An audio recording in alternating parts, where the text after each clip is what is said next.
The left is outraged because we have a return of some kind of what they're calling birtherism. Believe it or not, apparently people are challenging the eligibility of Kamala Harris, and it's actually a really interesting point.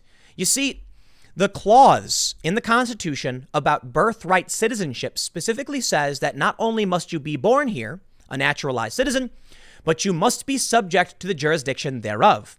The argument they're presenting is basically that Kamala Harris was born to two non-citizens here as temporary workers, and therefore she was not subject to the jurisdiction of the U.S.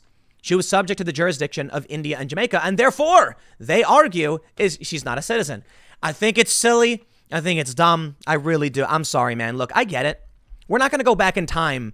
How old is Kamala Harris? She's like a 50s or something. Are we going to be like, now she's no longer a citizen? They're actually saying she might not even be eligible to be a senator. You know, these are real questions. They are. And the left hates them. They call it racism and other stupid nonsense. Look, if it's true, it's true. It is what it is. I personally don't care for this kind of stuff. But it's Newsweek publishing this. I kid you not. Newsweek, a mainstream left-leaning publication, has run this op-ed from a professor of law, some questions for Kamala Harris about eligibility. Wow. So look, this is not, you want to get mad at somebody, you get mad at the mainstream media. And therefore, I think it's worth talking about. Let's read. They say, they put an editor's note in. It's great. Editor's note. Some readers reacted strongly to this essay, seeing it as an attempt to ignite a racist conspiracy theory. This is entirely inaccurate, as this note explains. What is this note? They put up another editor's note on birtherism. Okay, we'll come to this in a second. They say, the fact that Senator Kamala Harris has just been named the vice presidential running mate for presumptive Democratic presidential nominee Joe Biden. He's still presumptive. What do you mean he's presumptive? He just picked a VP. He's the nominee. Okay, come on.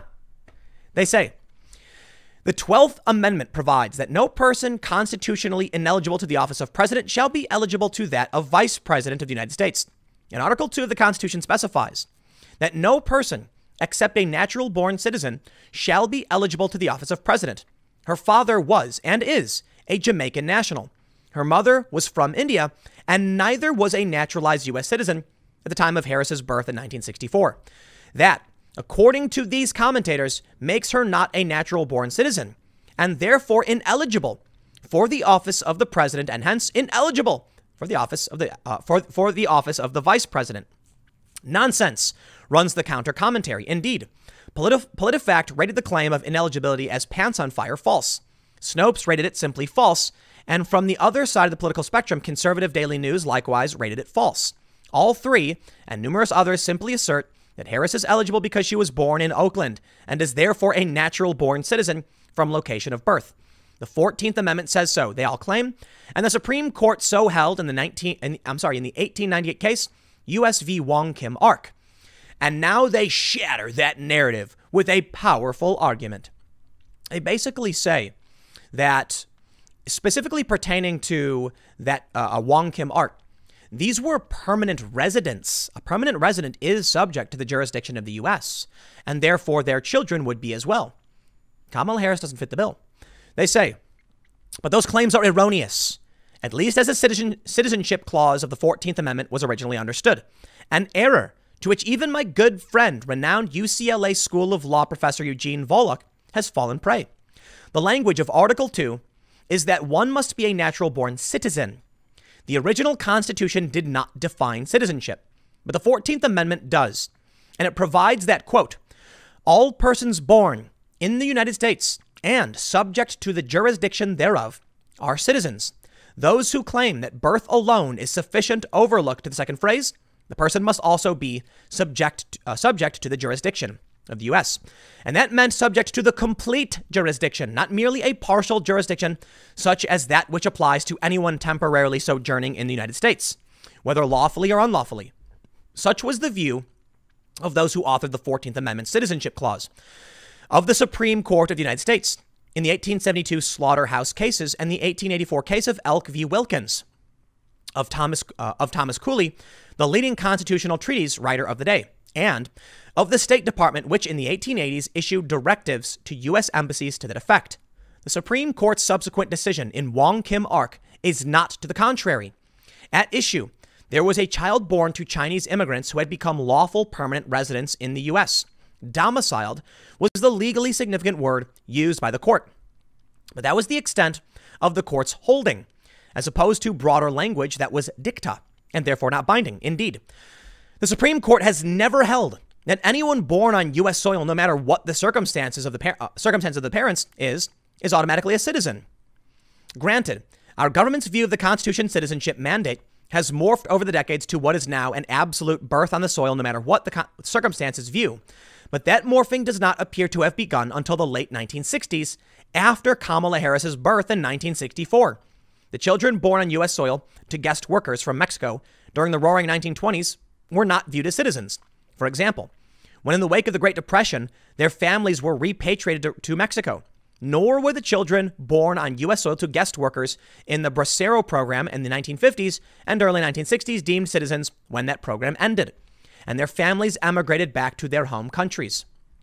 So before we cavalierly accept Senator Harris's eligibility for the office of vice president, we should ask her a few questions about the status of her parents at the time of her birth.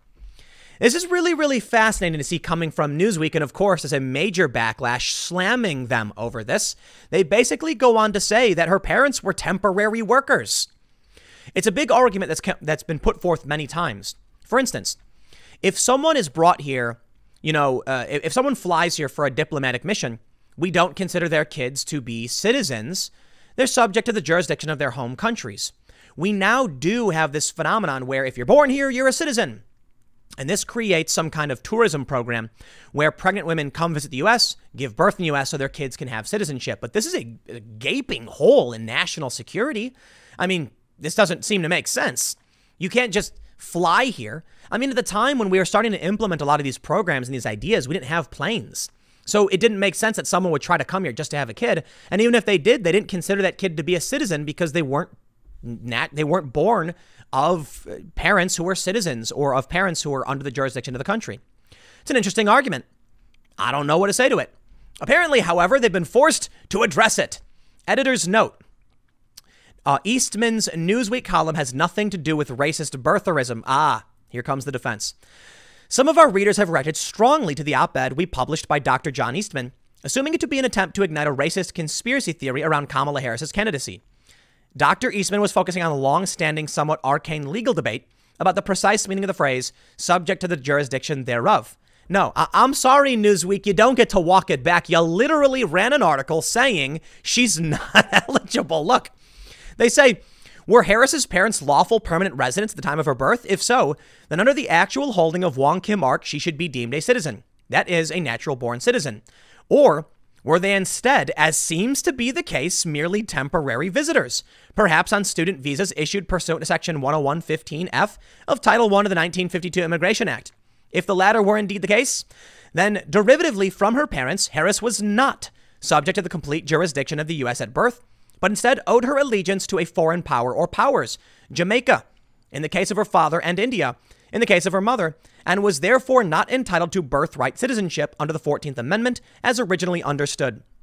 Increasingly, this recitation of the original meaning of the 14th Amendment citizenship clause might also call into question Harris's eligibility for her current position as a United States Senator. You can't now come out and be, wait, no, he didn't want to ignite anything when he did. That's it. I don't got any beef with the guy. Whatever, man. I think if somebody wants to bring up a legal argument and they're a law professor and they've got a sound reason to do so, that's fine. But to now panic and come out with this article, I'm sorry, man. I find it hilarious. Newsweek, you published an op-ed by a guy who brought up legitimate points. Here, they have an update. The biographical note has been updated to include that Eastman ran for attorney general in the Republican primary in 2010. He was defeated by Cooley, who was then defeated by Harris. Interesting. They go on to mention this guy. They talk about Dr. Eastman is legit. Look at this. They say Dr. Eastman is the Henry Salvatore Professor of Law and Community Service at former Dean at Chapman University Fowler School of Law. He is also the 2020 to 21 Visitor Scholar in Conservative Thought and Policy at the Benson Center for the Study of Western Civilization, University of Colorado Boulder. Dr. Eastman is also a senior fellow at the Claremont Institute and and founding director of the Institute's Center for Constitutional Jurisprudence. Eastman ran, and they add this. Okay, listen. You made your point. He says, I have no doubt that this significant challenge to Harris's constitutional eligibility to the second highest office in the land will be dismissed out of hand as so much antiquated constitutional tripe.